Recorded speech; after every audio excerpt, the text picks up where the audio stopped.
on the phone, call people, let them know about the show.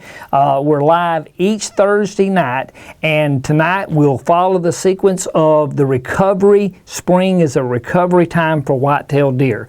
And folks, as we go through this show and people calling in, think about this. We're going to chronologically tell the story, Steve. Yep. We're going to talk about from the birth process all the way through, all the way up to the time we hunt these deer in the fall. And time we get to this fall, you're going to have a better understanding why that deer is where they are and why he or she's doing what they're doing at the time that they're doing it, because you've been listening and watching all spring long. Mm-hmm. Pretty neat. And we're going to be talking about springtime as the recovery period. And folks, we'll be back in just one moment. From Don Bell, the founder of Code Blue, comes Top Secret Reserve Doe Estrus, the finest doe estrus ever collected. Top Secret oxygen-free collection process is a complete generation above Code Blue. Our patent-pending collection process means no ammonia and no ammonia smell. At a limited quantity of 12,000 bottles, only 1/10% of hunters will be lucky enough to add Top Secret to their. Visit TopSecretDeerScent.com today and join the 1/10% club. All right, folks, so I just want to remind everyone, hey guys, listen, each week if you have questions, all you need to do is to post them. You can go to Facebook and post them to us, or you can call in live, you can Skype in, and you also can email us each Thursday night. Or, of course, you can hit Facebook 7 days a week, 24/7. And we do appreciate you doing it, because you're doing it, and we do try to catch up with them, don't we, Steve? Yeah, try. We don't always do it, but we do try our best, and we do appreciate you guys doing that. Tonight, what we want to do is kind of each week do a little quick review and start again. And each week we'll do a quick little review and take on new ground to be able to see where we are. So what we want to do tonight is talk about springtime and get everyone to kind of understand that springtime is the recovery of a white-tailed deer. They've been through a lot. I mean, the past 4 months, these old boys from north to south have been shot at. And, winter kill, starvation. It was like 4 months down here been shot at. Yeah, predator. I mean, and we talked about last week, Dad, I did it again. Who is the number one predator for deer? Man. We are. Hunters. Yeah. And so we put all that in perspective tonight. First of all, what we want to talk about tonight is that deer, as they have been bred, and they breed in November to February, depends on where you are, November in the Midwest, Northeast, all the way back down to February down here in Florida, some parts of Alabama. Give an example of this. We talked about last week before, we talked about sheds. Saturday in Furman, a guy was unloading a truck. And he said, about 4:30 in the afternoon, he said, Don, he said, look, go in there. Across from the house there, the lake, there was a nice rack buck come walking out from the lake, went across the blacktop and crossed and went up on Prince's property next to me. Wow. Full set of... Both sides, huh? That's crazy. And that's what we're talking about. There are exceptions to what we're saying, but as a general rule, this is the norm. Right. There's exceptions always, and there's an exception to that. But first of all, the life cycle of a white-tailed deer. Guys, listen, everybody knows they breed from November to February, depends what part of the country you are, and fawns are normally born about 6 months later. Now, there's kind of a gap there, Steve, between, some people say, it's roughly 190 days to all the way up to 210 days. But roughly, 5.5, 6 months later, they're going to have fawns. And fawns, if it's a first-year doe, first year she's bred, typically she'll have one fawn. Second year, and all this is dependent on, their diet and their health. But if they're in good health and got good food sources, second year they could have, not uncommon at all for them to have twins too, and sometimes 3 fawns. Yeah. And I've seen that rare, but I've seen it. And but it's common for them to see 2 hanging around with them, and that normally tells you that's a second-year doe, a second-year-old doe. But the other thing is, fawns at the time that they're born, they can get up and walk. Yeah. And normally, in about 2 days, they're actually out foraging around and actually browsing with mom. Obviously lower, but browsing nevertheless. So pretty quick turnaround on that. And what's amazing about this is that they're weaned on their own in 6 weeks. So from the time that their doe is bred, it is a quick turnaround from the time she has it to the time that that fawn hits the ground to the time that it's weaned to where it's on its not on its own, still with the mom. Right. But can, right. Sustain and itself. it's not odd at all for a doe or yearling to stay with a doe. Stay with its mom for 2 years. Yeah. A buck, she's going to run his butt off at the end of the first year. Mm-hmm. And yeah, he's on his own. she'll rear up and put him right on down the highway. So there are some variations of this, but Steve, the lifespan of a deer. Yeah, lifespan of a deer can be from 6 to 14 years in captivity.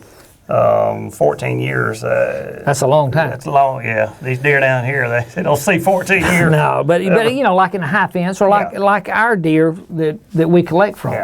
Yeah. In most cases, deer don't make it to the age due to disease, hunting, or car collisions. Average lifespan 4 to 5 years, 4.5 years. In the wild. In the wild, 4.5 years. Bucks have an average lifespan of about 2.9 years. And that's in the wild. So. Now you think about that. Now, if you take 2.3, say 3 years old. I mean, folks, we're kind of giving you some statistics, but let's put it in perspective. Yeah, 3 years for a buck, and when you kill a 4 or 5 year old buck, a good buck, that's saying he's beyond the norm of it, and that's nationwide averages, folks. We're giving you. Right. If you were to go to Pennsylvania, he's less than 18 months old. Wow. Yeah, and does have an average lifespan of about 6.5 years. So nearly more than double. Yeah. More than double than a buck. Now, of course, we'll get some emails on this unless them Cajuns get on. Yeah. Them boys love them does, don't they? Hey, listen, you can't eat the antlers, That's right. Ain't nothing wrong with that. So there are differences. And when you start looking at them, you think, well, man, that's crazy. A doe lives nearly twice as long in the wild as a buck. Average buck's 3 years old. So anytime you kill a good buck, he's got to be more than that. Well, you can get a good buck at 3 years old. Yeah. But you start realizing if that's the norms, then you can start really gearing your property, judging your property against those norms. Because your property could be and should be an exception to those norms, especially if you're managing, which we'll get on. Right. How to manage these properties and stuff. Deer, obviously, they're browsers, and during the fall, they're more toward grain. I mean, more toward the corn, the acorns and stuff, and then obviously in springtime they're more budding. Right. And which is kind of, if you look at a timeline in the north, deer are bred first. They shed antlers first. They've already shedded, and we're just now breeding in North Florida and South Alabama in February. Right. But yet our bucks already here are already in full swing in a recovery because we have browse. Right.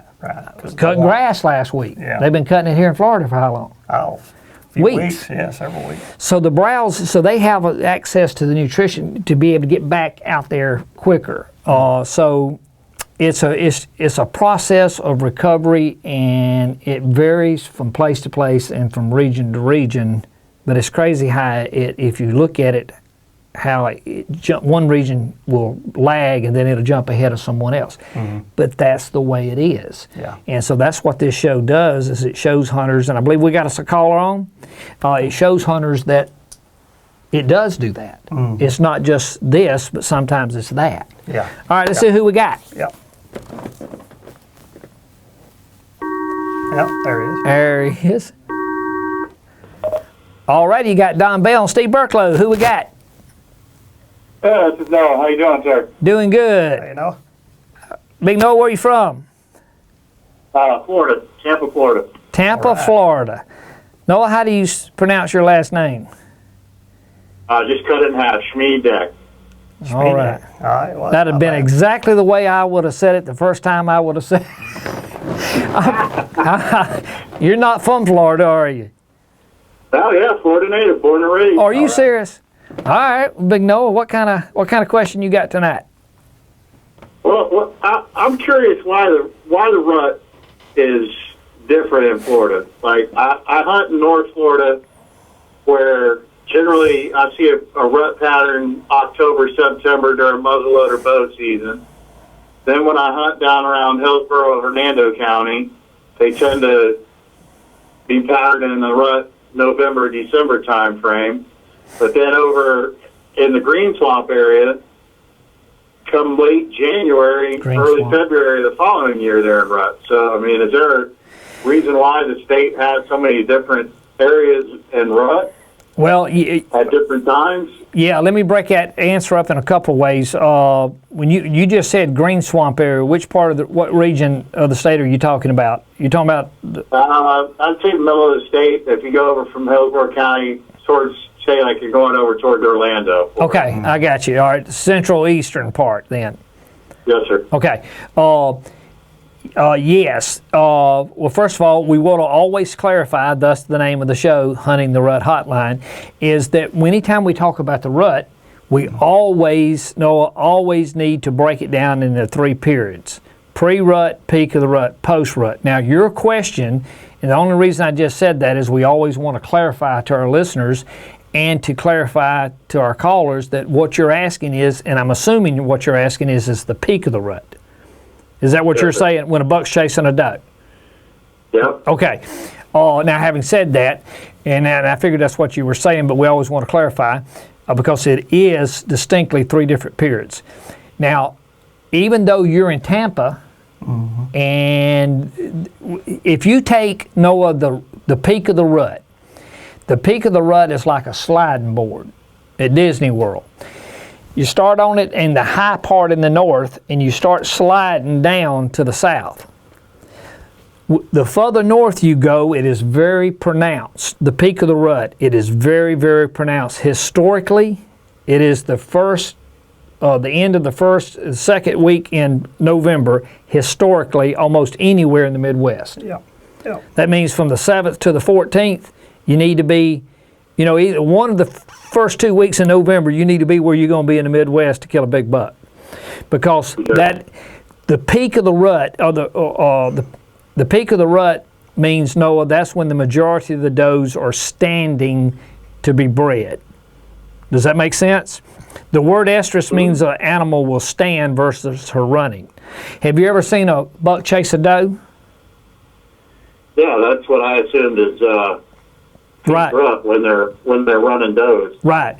Well, if let's say you and I, Steve, we're sitting here and we're talking like this, and we look out the window, and a buck comes chasing a doe, and you say, "Hey, Don, look at that doe. That doe's in what?" Most people are going to say she's an estrus because she's running, but in reality, she's not.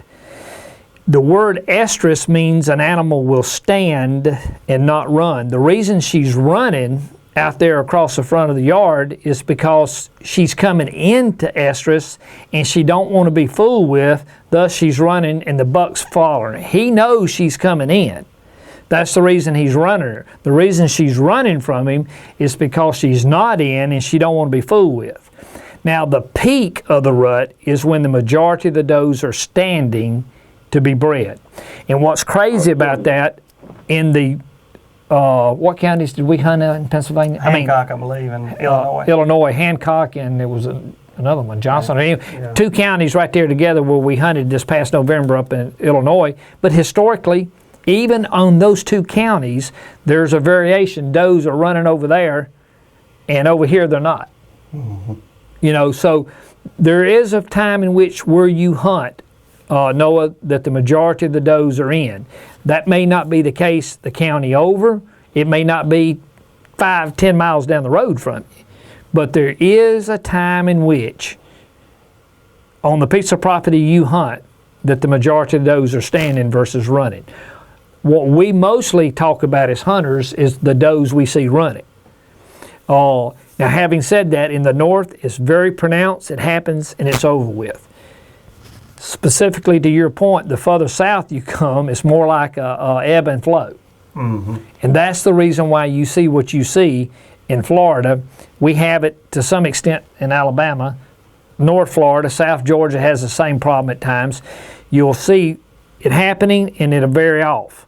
It'll happen, and it's just kind of ebbs and flows. And so, and that's the reason why that happens. If you were to get up into north central Georgia, north of Columbus, what's that? Callaway Gardens area there. Those in that central west part of the state. There's actually bucks that does will come in October, late October, just like it is in the Midwest. Right. There's a reason for that too. Some of those bucks and does, the deer that's there was brought into that area back during the 50s. And so the South, some of the deer come out of Michigan, come out of Wisconsin. So you have genetics. You got genetics in a pocket in there. And so you have some of those variations, but the further south you come, Noah, it's more like a ebb and flow. And you're blessed to live in Florida. I don't know. That could be tricky then, because I mean, sure. I bounce all over the state and even go up into Georgia trying to chase rut around, and sometimes I get lucky and catch it, and other times it's tough. Hit or miss. It's tough to pinpoint in Alabama and Florida. That's right. I tell you what, if you ever get a chance to go to Kansas or Illinois or Iowa or anywhere, I encourage you to do that, because you'll see a rut that's very pronounced and very predictable. You'll see, Midwesterners talk about it like, but a lot of Southerners, though they know it and see occasionally a deer being ran, if you go to the Midwest or Northeast, in that week, you'll see multiple bucks chasing does, and it's just the craziest thing you ever seen in your life. It's absolutely insane sometimes. Yeah, just you think, my Lord. And it's like goats running around. But that's because it's very pronounced in a very short window. It happens and it's over with. A lot of that in the Midwest, though, also has just the historicalness of the weather, the cold. They have to get it done in a very short period of time. In the South, we're a little more laid back. Yeah. The weather's we don't have the kill, we don't have the pressure, and it ebbs and flows. Mm-hmm. It's not really based on. It's not so much environmental factors or. Yeah, it has. Some of that plays into it. Certainly the weather does. I mean, the hotter, the less they're going to run. The colder, the more pronounced it is. That's the reason why you see more deer moving around when it's cold. So yes, the weather plays a part of it, but it's a little bit of everything. But you take all those factors into the southeast, but certainly in the deep south, Alabama, Georgia, South Carolina, Texas, Louisiana, Mississippi, you're going to, well, not so much Texas, but Mississippi, Louisiana, you're going to see this same kind of phenomenon, except you're on the very tail end of it down there where you are. Yeah. I mean, where I'm at in Georgia, up by Bainbridge, you can count on the rut being pretty heavy about the second to last or third to last week in November to the first or second week of December. Yeah. Every year. It's got to be those Midwest genetics. Yeah. Then when I get back into Florida, it's I got a lease up in around Jacksonville.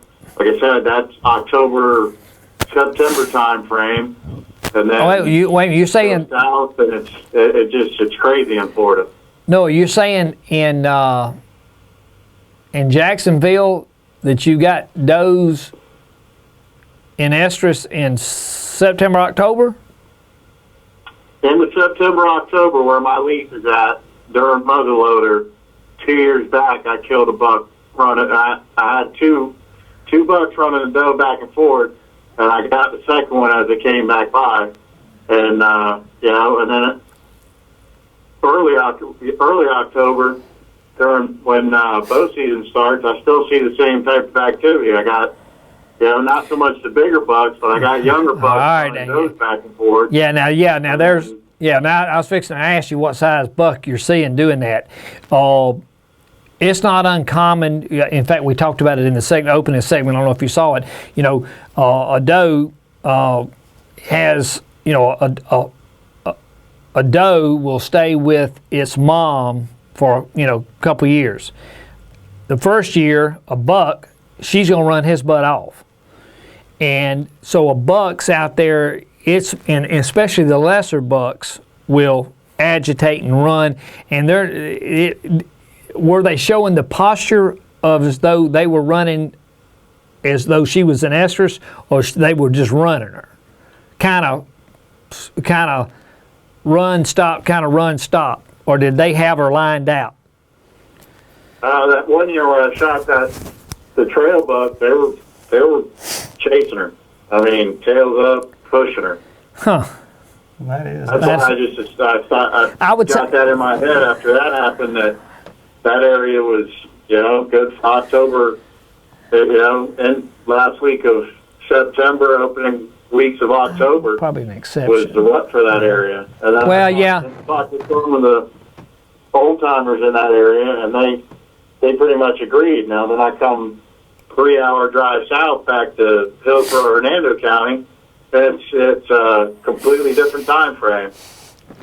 Yeah, that's I can tell you that's pretty much that must be like a pocket of genetics there. It's got to be. You're kind of like back in that pocket up around Callaway Gardens and stuff in Georgia, where the genetics was out of Michigan and Michigan and Wisconsin and stuff. But even with that, one of the things, and we're fixing to get out of this segment, Noah, but one of the things that this show does, it shows the importance of nuances where you live. And so what you realize that the rut is in 3 periods, pre, peak, and post, but there are nuances, and you really got to know your area because there are variances. And there's reason for those variances, and as the top predator, we need to understand those nuances in order to get not just a deer, but a given deer. Yeah. And so, thus the purpose, Noah, of this show, Hunting the Rut Hotline, is to discuss the year in the life of a whitetail, and with those nuances. And that's why callers like you is so important to ask these questions and to show those nuances. So we appreciate you calling in tonight. And look, is this your first time you've watched the show? Yes, sir. It is, or it's not? It is. Oh, well, listen, we're glad to have you. Man, we appreciate you calling in, and do watch us each week. It's every Thursday night, 7 p.m., 52 weeks a year. We're going to talk about... I appreciate y'all letting me call in. Hey, man, we appreciate you calling in. Tell your friends about the show and tell them to catch us next week. Will do, sir. I appreciate it. Thank you, Noah. Thank you so much. All right, bye. Thank you, sir. All right, folks, we're going to be right back. Take a quick commercial break. When we come back, and we'll do this all over again.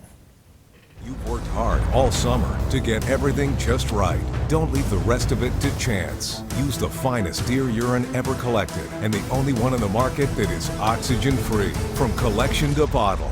Get ready. It's time to hunt.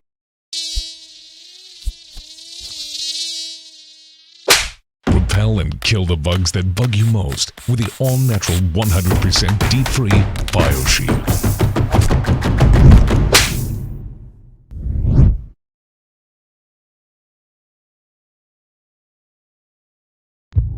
You've waited your whole life for this moment.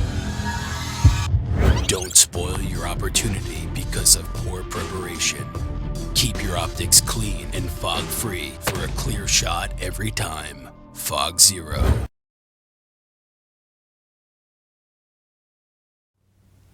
All right, we back. We learned something. We found out that in northeastern Florida, that old Noah seen a couple of bucks running does in late September, pushing them, he said, even hard.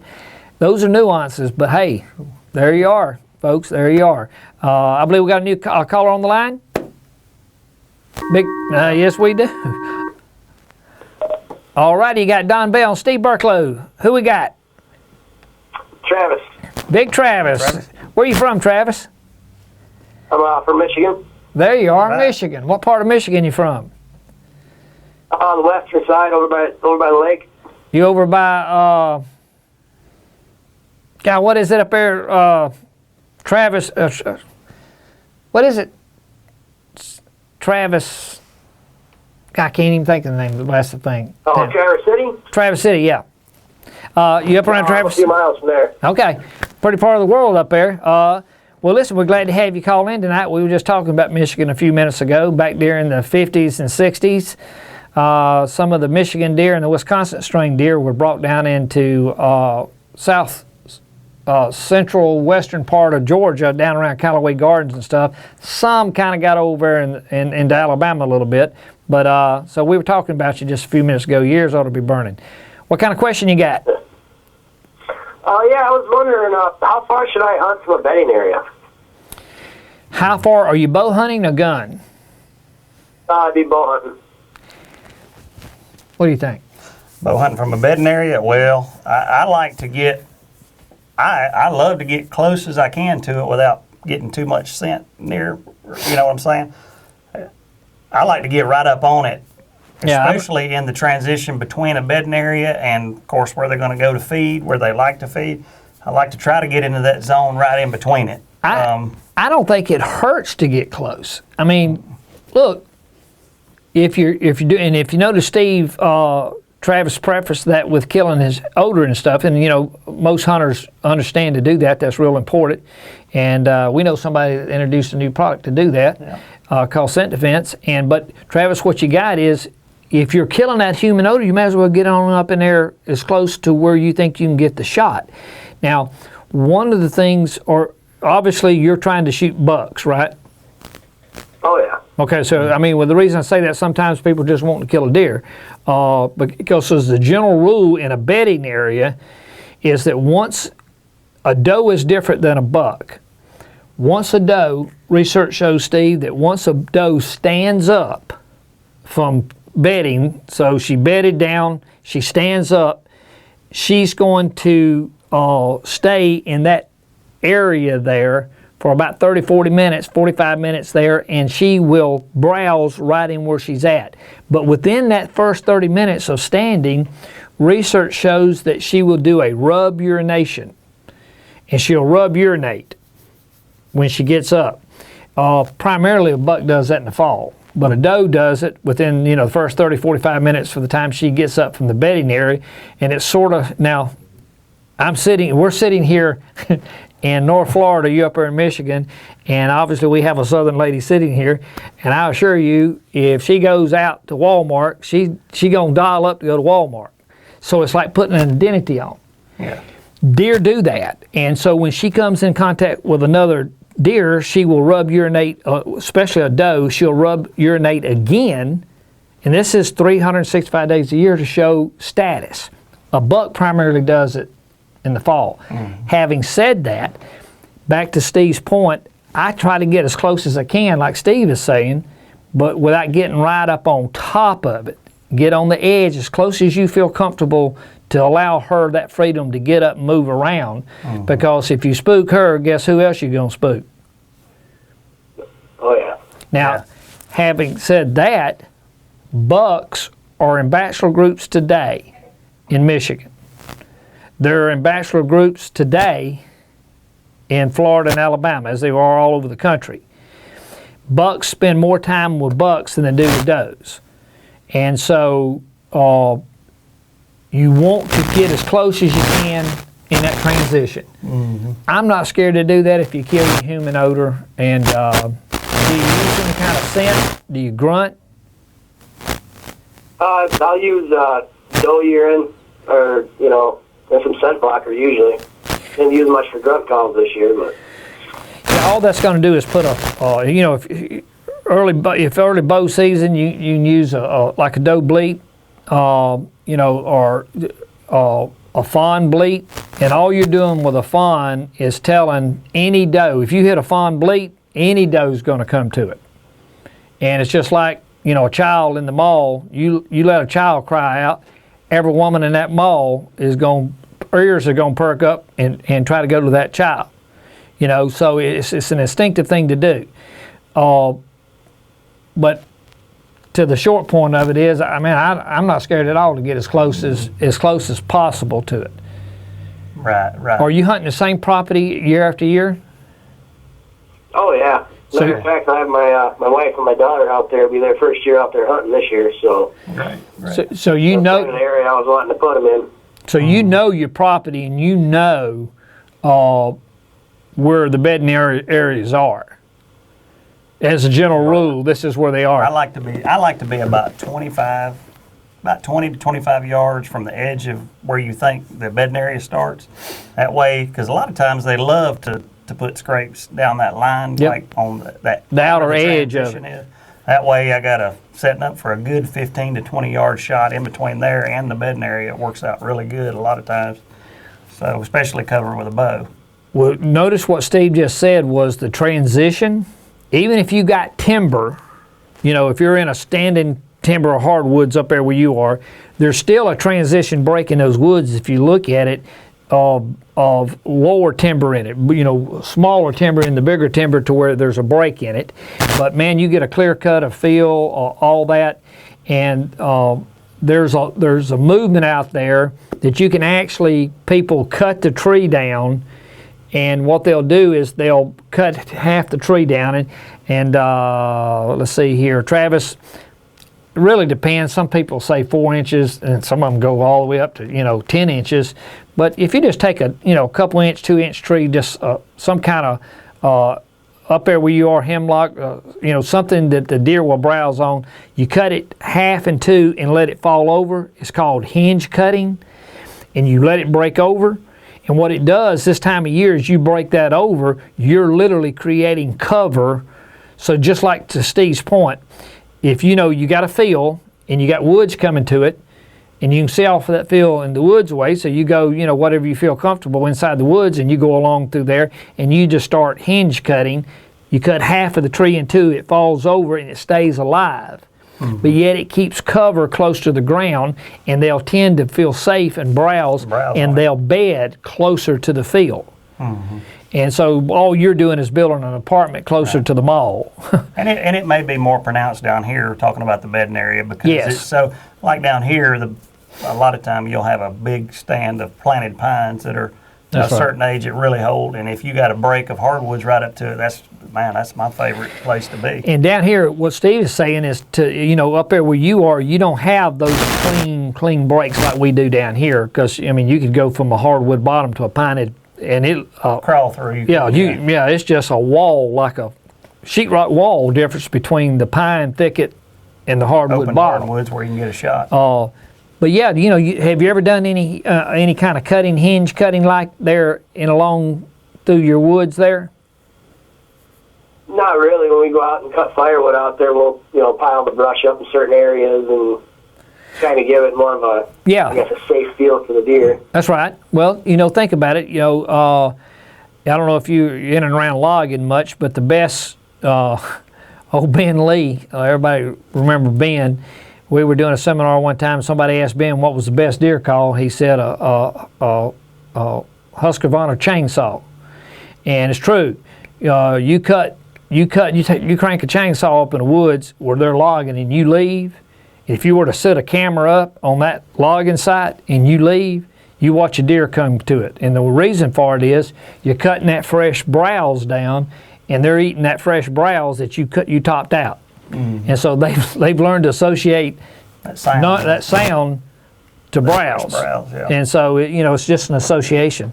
But yeah, that's our opinion. And Steve's the big bow hunter, and get as close as you can, but kill that human odor. And do use scent. Are you familiar with Top Secret? A little bit, yeah. Top Secret's single, no oxygen. And it's a real game changer. And of course, we just introduced Scent Defense. Yeah. It'll be available to you, Travis, in June up there.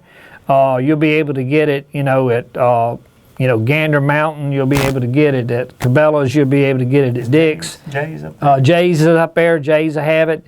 You're west of Jay's though, aren't you? Yeah, I think so. I've never heard of that one.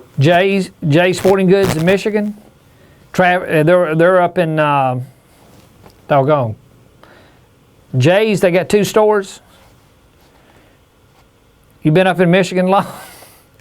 Oh, I've been in Michigan my whole life. Yeah, they're on the eastern part of this. I've grown up. They're in the eastern. A small town up here, so. Yeah, no, they're the eastern side of the state. They're 2 huge stores there, and they're really They're destination stores. Travis, people go north going to the UP and they go up through there. Golly, my mind just went blank on the town that they're in. Clare. They're in Clare, Michigan. Oh, yeah, I know that. Yeah, big store. Super great people that owns those two stores, and man, they do a lot of business. Got everything. If you need hunting, they got it. Jay Sporting Goods. Real nice. Real nice. But I hope we haven't screwed you up too much. But the short answer is, get as close as you can without compromising where that deer activity will allow them to get up and browse a little bit to get on that wall, that break that Steve's talking about. In other words, I don't want to shoot you in the bedroom. I want to shoot you in the hall going to the bathroom. Right. That's where I want to shoot you, is in the hall. Yeah. Yeah. So, does that make sense? Oh, I understand what you're saying here, yeah. Hey, look, is this first time you watched the show? Yes, it is. Hey, man, that's great. Well, listen, we're glad to have you on board tonight. And we do this every Thursday night, 52 weeks a year. And what we're doing is the year in the life of a whitetail. And with callers calling in, you see the nuances of where you are. The guy just called in was from Tampa, Florida. Now you're calling in from way up in Michigan. Way up in Michigan. So it's pretty neat. Yeah, and man, we're glad to have you call in, and boy, we do appreciate it. And call again and call back and watch the show each week and tell all your friends about it. Not a problem. Hey, man, thank you, sir. Travis. Thank you, Travis. Thank you, sir. Okay, bye-bye. It's got that commercial sign up there. Yeah, I know it. Go to a commercial. All right, folks, we'll be right back. Take a commercial and come right back. From Don Bell, the founder of Code Blue, comes Top Secret Reserve Doe Estrus, the finest doe estrus ever collected. Top Secret oxygen-free collection process is a complete generation above Code Blue. Our patent-pending collection process means no ammonia and no ammonia smell. At a limited quantity of 12,000 bottles, only 1/10% of hunters will be lucky enough to add Top Secret to their arsenal. Visit TopSecretDeerScent.com today and join the 1/10% Club. Okay, folks, we're back. Folks, listen, we just want to remind everybody, you see the little sticker up here in the top, Steve? It says, Top Secrets 1/10% Club, folks. What is that, Don? Hey, man, I'm glad you asked, Steve, because I'm going to tell them. What it is we're obviously Hunting the Rut Hotline is sponsored by Top Secrets 1/10% Club, and we do appreciate that sponsorship. And, folks, it is open enrollment for reserve. Now, folks, now listen, as you heard in the commercial, this isn't complicated. We have 12,000 bottles for 12 million deer hunters. Do your math, that's 1/10%. That means right now, tonight, it's open enrollment. You can go below us right there, and you can hit that Buy Now button. It'll take you to the website, and you can join tonight two ways, Steve. And they can do that They can do it by clicking it and hitting it pay over four months, payments, $25 a month, 4 months. Right. And also all at one time. Or they can choose to pay. So you join tonight, Steve could say, I want to pay for mine tonight. And by the way, guys, that's a $100 bottle. Yeah. And if you notice, we didn't hesitate on that. That's 26 ounces of the finest urine the industry's ever seen. This is single urine, no oxygen, 3-4-year-old doe, literally pulled this buck off of that doe.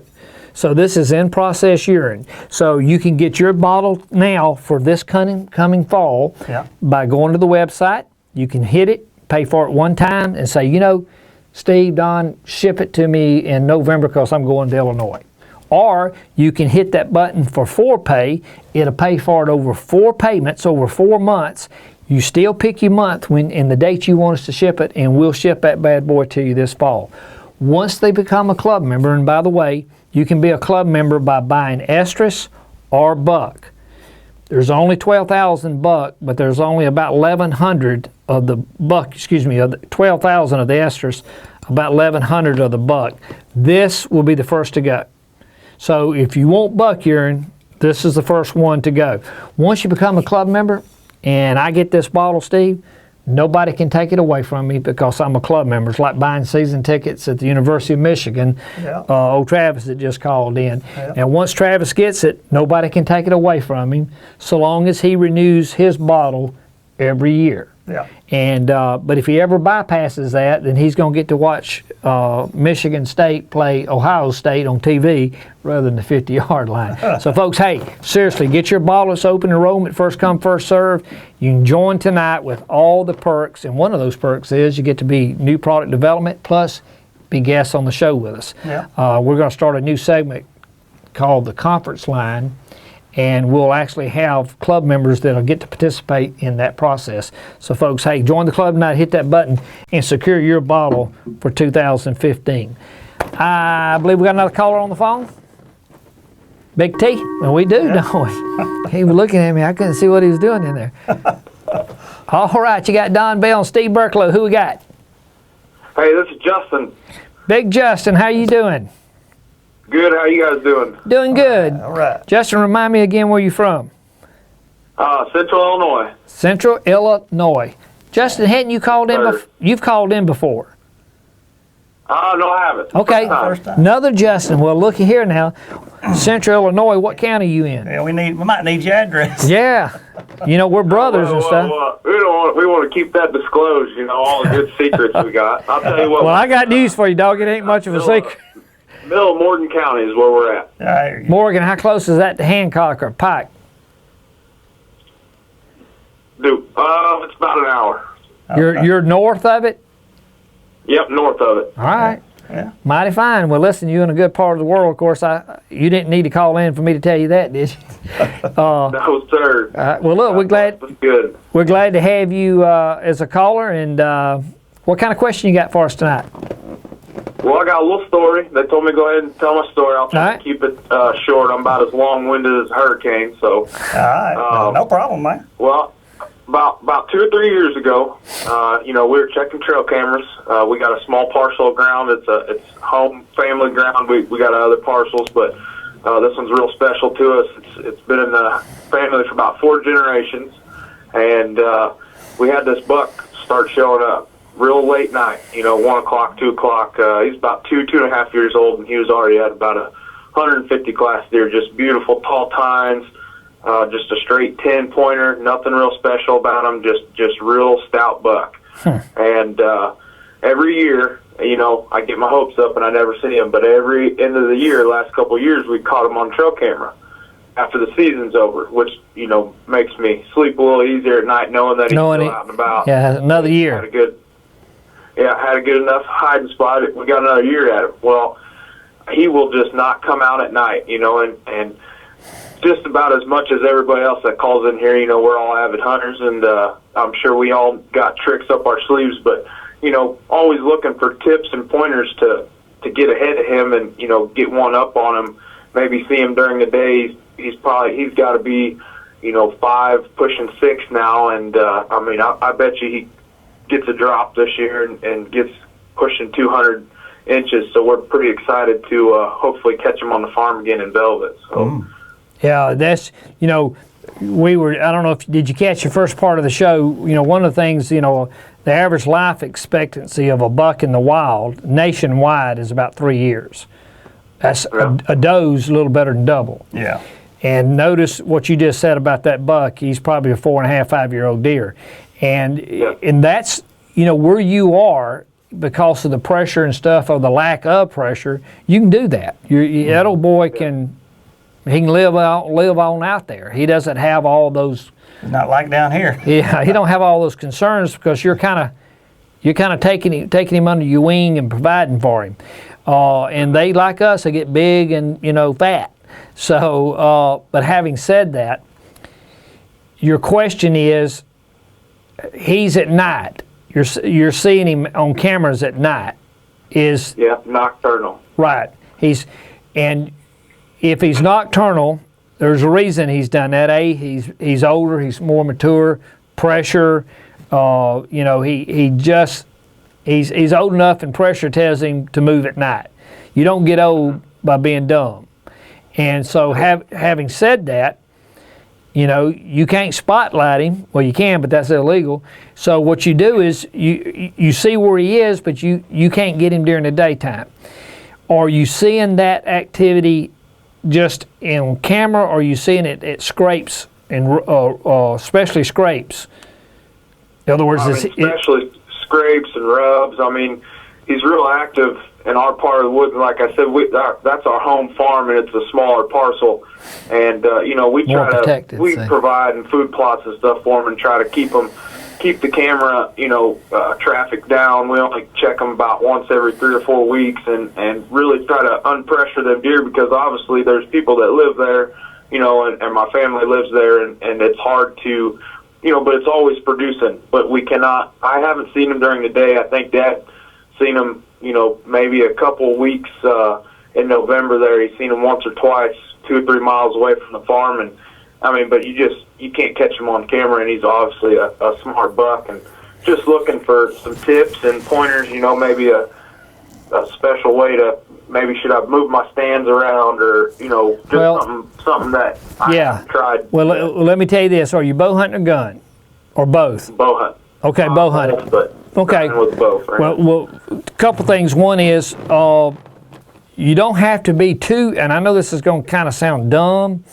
but you don't have to treat that buck, and I want to make sure people hear what I'm saying here. You don't have to treat him with kid gloves. If you're on a farm, now if it's just a big piece of property, pressure is a thing. But if you're on a farm, and a relatively small farm, he's hearing voices, he's hearing clicking and clacking, he's hearing the barn doors shut and close. He hears that normal activity every day, and he ranges that, and that's part of his world. Mm-hmm. And so what happens is sometimes it's the opposite of the norm that gets him. So sometimes you can play that to your advantage. Now, having said that, that's not putting him nocturnal. Odor and pressure in and out during the season is putting him nocturnal. Best way to kill a buck that's nocturnal is to use buck urine. And are you familiar with Top Secret? Yeah, Code Blue. I use a lot of Code Blue, so I know the history and everything. So okay, well, when I introduced Code Blue is one deer, one bob. All right. Yeah. All right. Now then, the difference between Top Secret and Code Blue is that Top Secret, it has no oxygen. Phenomenal difference between it. Let me prove my point to you specifically in your question, why Top Secret fixes so many things. All right, you got a buck, he's tearing the scrape up at Steve at night. So what you do tomorrow morning, let's say you're going to hunt Saturday, so Friday, Thursday, Wednesday, or Thursday, you're getting up and you're going to work at 8, so it doesn't matter what time of day you do this, Justin, but be consistent every day. In other words, Wednesday, Thursday, Friday, same time every day. So let's say you go to work at 8, so 6:30. How far do you live from the farm? Oh, I actually live quite a ways, so I take vacation when I go hunting down there. Yep, okay. Well, so you're going to hunt him at the end. You want to get on that deer Saturday. Wednesday, kill your human odor. Pick whatever time of day you want to do it. It does not matter. Now, if it was me and I know he's moving at around midnight, then I want to get as close to midnight as possible. So it wouldn't hesitate me to go in there late afternoon, right at dark. I'm going to kill my human odor, and I'm going to go in and I'm going to put buck urine in his scrape, and I'm going to leave. That buck's going to come in, so the first time that urine hit oxygen is when you poured it out. So when that buck comes in to check that scrape, what he's going to find out is he's got an Old Spice in his bedroom. And what that big buck's going to do, he's going to tear that scrape up, and he's going to remark in it and tell Steve to get his butt out of there. So tomorrow, that's Wednesday. Thursday, same time. I mean, try to be as close to the same time as possible. Let's say you did it at 5 o'clock or 4 o'clock. So at 4 o'clock Thursday, you're right back in his face again. You kill your human odor. You go in. You don't hang around. You fill that scrape full of buck urine and you leave. That Steve's going to come in that night and say, I told that sucker to get out of here. Old Steve's going to tear that sucker. It's going to get bigger and deeper. And he's going to re-urinate in it until you get your butt out of here. Friday, the same time. Saturday afternoon, trail your buck urine in, get in, either grunt or take the tines, and you'll get a chance to kill that boy. And here's why. If you put it in at Wednesday, you put it out at daylight. Thursday, you put it out at noon. Friday you put it out at 4:30. Saturday you put it out at daylight. He don't know when you're there. All right, because the urine starts ammoniating down. But by pouring it out at the same time every day, it's going to start breaking down consistently because the first time it sees oxygen. So the closer Steve gets to it, the fresher it's going to be. So his nose that protects him will now be his Achilles heel because the closer he gets to it, the fresher it is. So it's like, are you married? Yeah. Where are you at now? You're up in Michigan, so you're at Michigan. Oh, well, Illinois. So you're. Illinois. Yeah. I'm trying to think of the school, the college up there. But anyway, you're at a football game. You come home at night after the football game, and you walk in your house about midnight, and you start walking down your hall to your master bedroom, and you smell Old Spice cologne. When you flip that light on, does it matter to you? When you flip that light on, what do you do? Where's your mindset? Because see, the difference is once you flip that light on, you're not looking for her. Who are you looking for? I'm looking for my sidearm first. That's what I'm looking for. Hello, that's what I try to explain to people. If you got to think about it, dog, don't come to Alabama. Because you're right. Because what happens is you're looking for that buck. So what happens, now watch this. So let's say you come home from work at 9 o'clock, Steve. Travis comes home at 9 o'clock and you smell Old Spice cologne. I mean, it's so strong just like you went out the window. So man, you have your two say about it and look here, that ain't gonna ever happen again. You just mad as all get out. Thursday night you come home at 11 o'clock, time to come in from work, 11:30, and you smell Old Spice and it's kind of faint. Yeah. You think, man, was that left over from last night or was that tonight? Well, next night you come home, it's kind of strong again. Well, you don't ever know when he's there. You see what I'm saying? But if you come home every night for 3 nights in a row and you smell Old Spice cologne so strong just like he went out the window, what you bet you punch out early and come home one night? That will make you punch out from work and come home early to catch Old Spice in your master bedroom. Does that make sense? Oh yeah, yeah. Buck urine. Good trick to try. Something that I ain't thought of, so that's good. Buck urine will do that. You need to hunt with buck urine every day of the year and grunt with it, and where you are, rattling wouldn't hurt you, but definitely grunt with it. Yes. But you use buck urine every day of the year, and it's going to get great. It's going to get more aggressive toward the peak of the rut with it. I'll tell you what, though, rattling around there is it's awesome. I've killed all my nice deer by rattling. And I'll tell you what, they show up quick out of nowhere. So. Man, get you some of the Top Secret's buck. Man. And oxygen free. It's crazy. You'll see a phenomenal difference in it.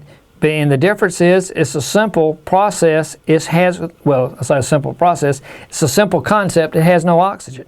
So the first time you pour it out is when it hits. It starts breaking down. So it tells the animal. Dark urine says the deer was there. Clear yellow urine says the deer is there. Top Secret is clear yellow urine. Well, look, we appreciate you calling in, and doggone, we're glad to have you tonight. And call us back. Yeah. Tell us when we need to be there, Justin. Yeah, Hey, afterwards, just tell Tom when you want us to come. Give us your address and stuff, and we'll ease on up there. We won't tell nobody where you are. I tell you what, if you guys are good turkey callers, you can come on down. Well, now look ahead, dog. Hey, I got news for you now. We can call one of them birds up there for you to put on the table too. I tell you what, you call one for me, I'll try to call one for you. We'll just call it even. How's that? Hey, dog, we'll do that too. They both eat real good. Well, look, we appreciate you calling in. Tell your friends about the show, and we'll see you next week. Yeah, we'll do. Thank you. Thank you, sir. Thank you. Bye-bye. All righty. All right. Whew, all right, I think. That 200 incher. Ooh, and you like to live on that. See, that's some farms up there, you know. Oh, man. All righty, I think we got us another call. All right. All righty, you got Don Bell and Steve Burklow. Who we got? Bob Curtis. All right, Mr. Bob Curtis. What you doing, Robert? I'm doing fine. How you doing? Man, I'm doing good. Everything been doing all right in your world? Oh, it's great out here. You gotta love it. Indiana. Hey, what part of Indiana? We're in northern Indiana, Mishawaka, Notre Dame area. Well, let me tell you this. I'm not going to get off on politics. Yes, I am. Listen, you keep that dang bill up there on faith just the way you got it worded. You guys in Indiana, keep that bill just like it is. It's time for people of faith to stand up and say. We can say that because this is our show. So, all right, big, what you got? Big Rob, what kind of question you got? I was kind of curious on what are the signs to know when rut season is coming in, and how long does rut season normally last? In Indiana, what part of Indiana did you say you're from? The northern Indiana, right on the Michigan line. Okay. Well, that's an easy answer. Keep in mind when you say the rut, we're talking 3 periods, pre, peak, and post. Therefore, when season opens in Indiana, the majority of the bucks in the state of Indiana, as they are in the Midwest, are in rut. Once a buck sheds velvet, Robert, he's in rut. Now, I didn't say a doe was in. I said he's in rut. He can biologically breed once he sheds velvet. So where you hunt, you bow hunt or gun hunt? Both. My number one choice would be bow. There you are, Steve's heart. So you got, when season comes in, is the majority of the bucks in or out of velvet? Where you hunt? When we hunt, they're out of velvet. Is that what you're asking me? Yes, sir. Yeah. So that means October 1st is opening day. Yeah, so that means the majority of them are out of velvet, which means biologically they're in rut. Now, that means biologically he could breed, but there's no doe and estrus. So that's called pre-rut. Then the peak of the rut is when the majority of the does are standing and not running. Most people call the rut, you hear the callers calling in, they refer to the rut as when a buck's chasing a doe. Right. That's actually the peak of the rut, which means the word estrus means the doe will stand and not run. Mm-hmm. You heard the caller before, if you were sitting there and a doe goes running out across the road over and you say, hey Don, look at that doe's in what? Most people are going to say she's an estrus, but in reality she's not. No. If she was, she'd stand. The word estrus literally means an animal will stand.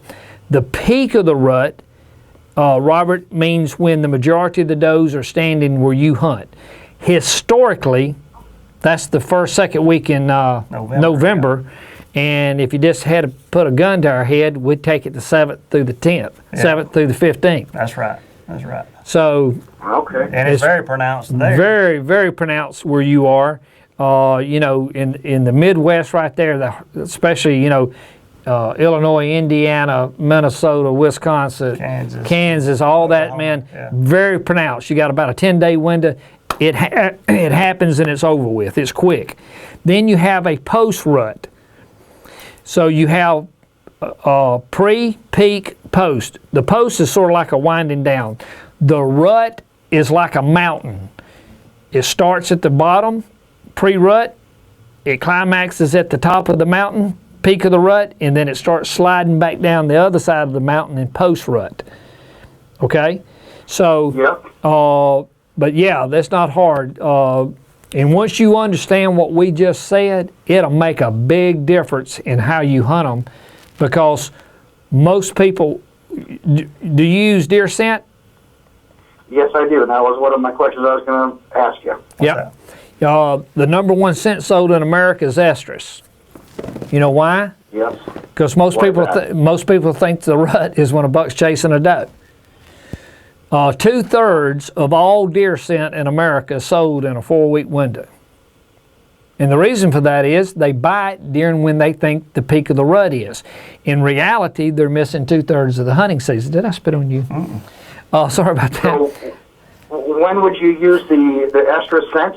You want to use estrus where you hunt late October, Halloween, right on for a while. I mean, you get all of November, even into December, you could use it. From the rut start all the way after that, because they'll start cycling after. Steve's exactly right. Once where you are, Halloween, all the way to where you can't hunt no more, you can do it. And the reason for it is the peak is when the majority are standing. So you got some that didn't get bred, some that hadn't came in that's recycling. So that's the post rut. So if you use your estrus scent too soon, could that ruin it for you? When you say too soon, what's too soon? Well, like our opening day is in October, for October 1st. Would I use the estrus scent then? And you're saying they'll use it in October toward the end. No, what you want to get? Well, you want to use the scent. You want to use 2 scents, and you want. And the first one is buck urine. You want to use buck urine every day of the hunting season. Literally, Robert, every day. October 1st or whenever. If it opens opening day of bow season all the way to the end of the season, you can't hunt no more. Bucks are in bachelor groups in pre-rut. So when you use buck urine, any buck will come to it. The closer you get to the peak, the more aggressive that buck. You put buck urine out, Steve's the buck you're hunting. You put buck urine out, Steve smells it in October, first day of season. Steve's not mad. He's going to come to it. Any size buck's going to come to it because they're in bachelor groups. He's just wanting to see who the new buck is to put him in a pecking order. He ain't mad. He's just wanting to see who he is. Put the same buck urine out to the same buck Steve during the peak of the rut in his master bedroom. That's like coming home smelling Old Spice knowing he don't wear it. Now he's mad. And it's the same buck urine. The difference is not what you use, but when and where you use it. Right. Is the difference. So would you use that estrus, the same estrus you're using in a like over a scrape and a yes, stripper? Absolutely. And look, are you familiar with Top Secret? I've been reading a lot about your product, so I'm very interested. Yeah, we appreciate that. Somebody asked us who we're telling everybody, aren't we? Yeah, you a game can't, changer. Yes, sir. You can't turn on the Outdoor Sportsman or Pursuit channels without seeing Top Secret or Scent Defense or BioShield or Fog Zero on it. We're telling everybody, but the difference is Top Secret is oxygen free, which means dark. Look, if you were to go to any store in the country, right there in Indiana, you go into your store and where you buy scent and you open it, what color is it? Ugly brown. It's an ugly brown. You know why it's brown? It's ammoniated. So ours is yellow. It's a clear oxygen-free yellow. And the reason for it is, hasn't seen oxygen. If you were to take, can you see the show live? Are you watching us? Yes, I'm watching. Okay, watch this. Can you see that bottle that I just put up there? You see how yellow that bottle is? Now look at the one beside it, how brown it is. This one we took the top off of. This one we kept it on. Ours is oxygen free. Once you open it, it hits oxygen, it starts breaking down. Give an example of this real quick, and then we know what time it is here. Are you a first-time caller? You're not a first-time caller, are you, Robert? Yes, I am. Man, that's great. Well, we appreciate that, man. Everybody tonight was first-time callers. You're going to think we're crazy. Tomorrow morning, I want you to get you a clear jar, and I want you to urinate in it, and I want you to sit it down outside of your yard. Or better yet, take it to work with you, man. Sit it. It sounds stupid, and I'm serious. You're not going to do it, but I'm trying to illustrate a point. You urinate in it, it should, let us know how it goes. If you urinate in that jar and sit it down, it should be a clear yellow. Seriously, if it's not, you may want to have it checked. But urine voided is sterile. So you got a clear yellow urine. It's your urine. Now watch it as in the course of the day. It's going to start changing color, Steve, and smell. The only variation to that urine is oxygen. Oxygen ammoniates urine. The urine that you buy in the stores, that's why Top Secret, what Steve just said, it's a game changer, and it is. Now, I've been doing this for almost 30 years in several brands. Did Tinks, started Code Blue. This is a game changer because ours, the first time it sees oxygen is when you open it. And so dark urine, when you open it, says a deer was there. Clear yellow urine, oxygen-free urine, says a deer's there when you're there. So if you put it out, dark urine out, when you get up in the tree, it already says, yeah, there was a deer there, he's not there now. You put ours out, ours says there's a deer now, standing there now while you're in the tree. Because it's a fresh urine, makes a lot of sense. Now then, we also have a way through a scent saver system to where you can pour the urine into the scent saver system, plug it, pump it out in between using it, and it keeps it without oxygen. We also have a deer bladder. Here it is, Steve, right here. Yeah, foam too. Yeah, we have the foam too. See, hang on. Can you see this deer bladder? Yeah. All right, now you asked about how to put it in the dispenser. Now check this out. This is new for 15. You can get it at your local sporting goods store. You'll be able to get it at Cabela's, Dick's, Gander, you know, all the major retailers. But this right here has 5 ounces in this bag. It's like an IV. It's 5 ounces. It's never seen oxygen. It comes in buck and estrus, and it drips. You can make it drip as slow or as fast as you want to, Robert. So now let's get up in a tree and you hang it. You drip it. Each time it drips is the first time it sees oxygen. So every time it drips, the whole time you're sitting in the stand, it drips. You got a deer standing there the whole time you're up there. If you were to take somebody else's urine and pour it out, it already says the deer was there. He's not there now. Plus, the whole time you're in the stand, it's getting more ammoniated. This dripper says the deer standing there right now. And the key to it is it's oxygen free. It retails for $29.95. It comes with 5 ounces of buck or estrus. Plus, it has a way that you can see the syringe that you can refill this and use it over and over and over. Pretty neat. How long does it stay good? So in that bladder right there, that deer bladder there. It ain't gonna go after back. I'm done hunting in the morning. And all you shut do, it off, you're good. how do I save it? It's good. It ain't gonna get. It's not going. The only time it's gonna see oxygen is when it drips. So when you turn it off, you're good to go. In other words, it's not gonna go bad sitting there because there's no oxygen in this. That's what's neat Put it in about the it. refrigerator or anything? You don't have to. You're in Indiana, so it's going to be cold. Yeah. I mean, you know, down here we'll hunt in 80, 90 degree weather. So in our sense, it would help to bring it in, not being out in the sun. But you don't have to. You don't have to refrigerate none of our stuff because it's oxygen free. Oxygen ammoniates urine. That's what turns it brown. But you don't want to put it in the dash of the truck. Right. So and consider the foam. The foam is my favorite. The foam it stays oxygen free. 300 uses in an 8-ounce bottle. Retails for $19.99. $19.95. You can't beat it. The foam is that a sample? Yeah, that's a sample. I was going to show you right here. 300 pumps in it, and you can just foam it like that. I don't know if can you see that, guys, in there? It looks like it's wide out. Can you see it? Yeah. Absolutely. All right, you can see it. So you can just walk along through the woods, foam it 15, 20, 30 yards, foam it 15, 20, 30 yards, foam it, and you don't have to drag it in. Each time you foam it is the first time it hits oxygen. We're getting close. Well, we're past the show time, but let me end with this. Do you ever use a scent drag? As a matter of fact, I do. All righty. I want you to, where you're sitting, if you had a scent drag and you put it on and you trailed across the road to where you are and you climbed up in a tree, which way is the scent the strongest? Where you started or where you ended? I think where I ended is the last spot. Well, actually, in reality, it's where you started. And the reason for it is because you just poured it out. And so it's on your drag, and the further you get, that's the reason a lot of hunters will stop and rehydrate it and go a little pace and rehydrate it because it gets weaker the further you go.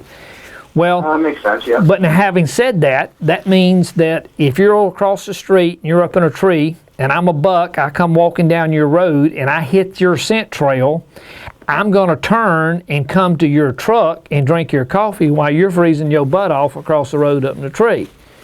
Right? Because I turned and went the way the scent was the strongest, the freshest.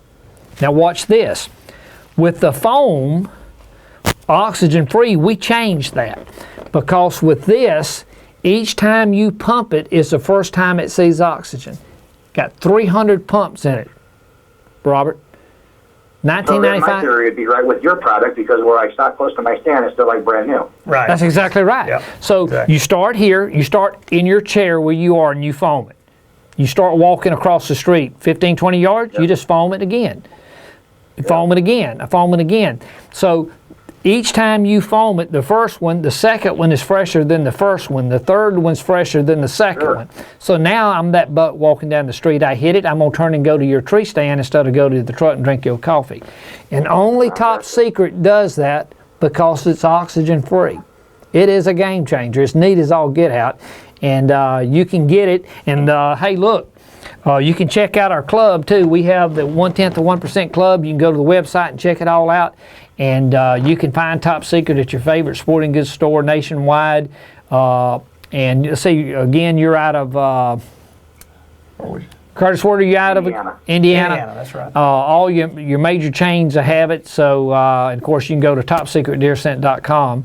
And if you scroll down to the bottom of the page, you'll see all the other brands, and you can just hit on those logos. It'll show you our new scent defense line, our BioShield repellent line, all natural, and also the Fog Zero to keep your scope and optics from fogging up. Yeah. So pretty neat stuff. Well, look, we appreciate you calling in, and you feel free to call in anytime and ask us. And look, tell your friends about the show. Oh, absolutely. I already have. And me and my daughter and my son, we're avid hunters. We appreciate your stuff you do in there, and hope you guys become millionaires. Hey, man, we appreciate it. And look, how'd you find out about the show? Internet, Facebook. Okay, great. Well, look, we appreciate it, and tell all your friends about it, and we'll grow the audience week after week just by word of mouth to you guys. And this show's all about you. And what you're asking us tonight, everybody else is watching and listening, so it's a pretty neat conversation. Look, we appreciate you calling in, Robert, and we'll talk to you next week. Tell your friends about it. Hey, absolutely. Thanks, guys. Thank you. You guys be safe. I think I'm going to chase us out of here now. I know it. All right, guys. Hey, folks, listen, we'll see you next Thursday night. We're well past time, a quarter after, 15 minutes past. So we'll see you next Thursday night at 7 o'clock Central Standard Time. See you next week.